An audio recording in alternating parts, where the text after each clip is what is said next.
എല്ലാവർക്കും എൻ്റെ ആദ്യത്തെ നിഫ്റ്റി 50 പോസ്റ്റ് മാർക്കറ്റ് അനാലിസിസിലേക്ക് സ്വാഗതം. ഇന്ന് ജൂൺ 24. മുൻ ദിവസത്തെ രൂക്ഷമായിട്ടുള്ള സെല്ലിങ്ങിന് ശേഷം നിഫ്റ്റി 50 ഇന്ന് വി ഷേപ്പിലുള്ള ഒരു ശക്തമായിട്ടുള്ളൊരു റിക്കവറിയാണ് നടത്തിയിട്ടുള്ളത്. ഇന്നത്തെ 24,000 എന്ന ഒരു സൈക്കോളജിക്കൽ ലെവല് തിരിച്ചു പിടിച്ചിട്ടുണ്ട്. ഇന്നത്തെ ക്ലോസിംഗ് പ്രൈസ് വന്നിട്ട് 24,021 0.65 ആണ്. 197.55 പോയിന്റ്സ് ആണ് ഉയർന്നു നിൽക്കുന്നത്.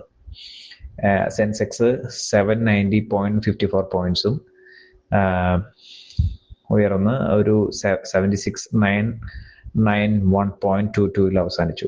ഇന്നത്തെ സപ്പോർട്ട് 23,750 23,720 തന്നെയാണ്. റെസിസ്റ്റൻസ് വരുന്നത് 24,200 ആണ്. നിഫ്റ്റി 50 അതിൻ്റെ ആവറേജിൻ്റെ 23.849 മുകളിൽ തിരിച്ചെത്തി. ഇതൊരു പോസിറ്റീവായിട്ടുള്ള ഒരു കാര്യമാണ് മാർക്കറ്റിന്. 23,720 മുകളിൽ ഉള്ളിടത്തോളം ഇപ്പോഴത്തെ ഇതൊരു കൺസോളിഡേഷൻ ആയിട്ടാണ് നമുക്ക് കാണാൻ കഴിയുന്നത്. ഇനി സെക്ടർ വൈസ് നോക്കാം. ഇന്ന് റിയൽറ്റി 2.17% പോസിറ്റീവിലാണ്. ഐ ടിയിൽ ടെക് മഹീന്ദ്ര, OFSS എന്നിവയുടെ ഒരു കരുത്തിൽ ഐ ടി 2.05% പോസിറ്റീവിലാണ്. Bank 1.69%, financial service 1.54%. ഏറ്റവും കൂടുതൽ ഉയർന്ന ഓഹരികൾ ഇൻഡിഗോ 4.77% പോസിറ്റീവിലും, ട്രെൻഡ് 3.60% പോസിറ്റീവിലും, അദാനി എന്റർപ്രൈസസ് 3.55%.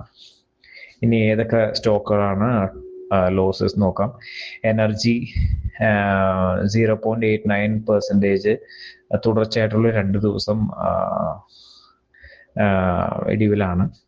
മെറ്റൽ ഓട്ടോ ഏകദേശം 0.5% നെഗറ്റീവിലാണ്.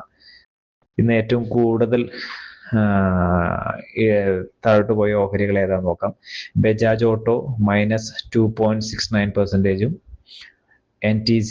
NTPC, മാരുതി, ടാറ്റ സ്റ്റീൽ തുടങ്ങിയവരും നെഗറ്റീവിൽ തന്നെയായിരുന്നു. അതുപോലെ mid cap, small cap index യഥാക്രമം 0.10%, 0.39%. ഇത് പോസിറ്റീവ് ആണെന്നുണ്ടെങ്കിലും ബെഞ്ച് മാർക്കിനെ അപേക്ഷിച്ച് പിന്നിലാണ്. ഇനി FII-DIയുടെ ആക്ടിവിറ്റി നോക്കാം. FII 17.86 കോടി രൂപ ബൈങ് ആണ് നടത്തിയിട്ടുള്ളത്. അതുപോലെ DI 650 കോടി രൂപയുടെ ബൈങ് നടത്തിയിട്ടുണ്ട്. സത്യത്തിൽ FIIയുടെ ബൈങ്ങിൽ വളരെ വീക്കാണ്. ഈ വർഷം ഇതുവരെ FIIകൾ 2.79 lakhs crores ആണ് വിറ്റിട്ടുള്ളത്.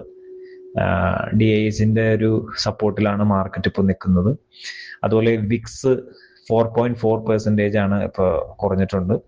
ഇത് നിക്ഷേപയുടെ ഒരു ആശ്വാസത്തെയാണ് സൂചിപ്പിക്കുന്നത്. അടുത്ത് നമുക്ക് ഓപ്ഷൻ ഡാറ്റാസ് നോക്കാം. ജൂൺ 30 എക്സ്പയറിയിലേക്ക് ഏറ്റവും കൂടുതൽ കോൾ ഓപ്ഷൻ ആണ്.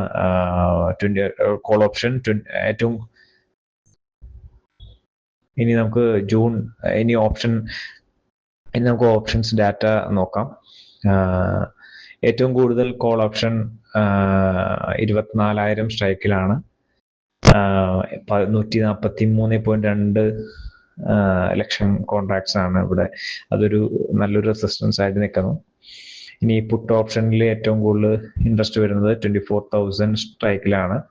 അത് 152.6 lakhs കോൺട്രാക്ട്സ് ആണ്. ഇവിടെ ഒരു നല്ലൊരു സപ്പോർട്ടായിട്ട് നിൽക്കുന്നുണ്ട്. അപ്പോൾ ഇനി അടുത്ത സെഷനുള്ള നമ്മൾ പ്രതീക്ഷിക്കുന്ന ഒരു ട്രേഡിംഗ് റേഞ്ച് 23,800 to 24,200 ആണ്.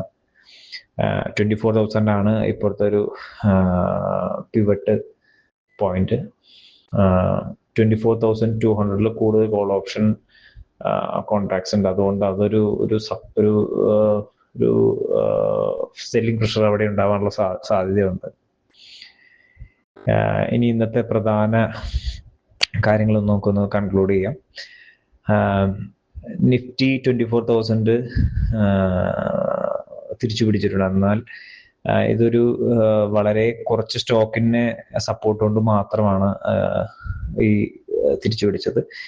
അത് നമുക്കൊരു ആശങ്ക ഉണർത്തുന്ന കാര്യമാണ്. FIകളുടെ അതുപോലെ ഒരു വീക്ക് ബൈയിങ്ങും നമുക്കൊരു നല്ലൊരു റാലി കിട്ടാനുള്ള ചാൻസസ് കുറയ്ക്കുന്നു. ഇനി അടുത്ത ഒരു ട്രേഡിംഗ് സെഷനുള്ള ഒരു സാധ്യത നമുക്കിവിടെ ചർച്ച ചെയ്യാം. ബുള്ളിഷ് ആണെന്നുണ്ടെങ്കിൽ 24,200 മുകളിൽ നിന്ന് കഴിഞ്ഞാൽ സസ്റ്റെയിൻ ചെയ്ത് നിന്ന് കഴിഞ്ഞാൽ 24,300 to 24,500 വരെ ഒരു ടാർഗറ്റ് നമുക്ക് നോക്കാം. ബെയറിഷിലേക്ക് ഒരു എൻട്രി വരുന്നത് 23,750 താഴേക്ക് വന്ന് അവിടെ സസ്റ്റെയിൻ ചെയ്താൽ ഒരു 23,640 വരെ കറക്ഷനുള്ള സാധ്യതയുണ്ട്. ഇനി FII ഫ്ലോ ദുർബലമായതുകൊണ്ട് തന്നെ 23,800 തുടങ്ങി 24,200 നിഫ്റ്റി കൺസോൾഡേറ്റ് ചെയ്യാനുള്ളൊരു സാധ്യത കൂടിയുണ്ട്. June 26 ഫ്രൈഡേ മുഹറം ഹോളിഡേ ആണ്. അപ്പൊ അതും ശ്രദ്ധിച്ച് വേണം ഇനിയുള്ള ട്രേഡിങ്, പൊസിഷൻ ട്രേഡിങ് എടുക്കുന്നവരെല്ലാവരും അതുകൂടിയും ശ്രദ്ധിച്ച് വേണം എടുക്കാനായിട്ട്. ഇപ്പൊ ഈ വീഡിയോ ഇഷ്ടപ്പെട്ടെങ്കിൽ നിങ്ങൾക്ക് ലൈക്ക് ചെയ്യാം. എന്തെങ്കിലും അഭിപ്രായം ഉണ്ടെങ്കിൽ കമന്റ് ചെയ്യാം. Thank you.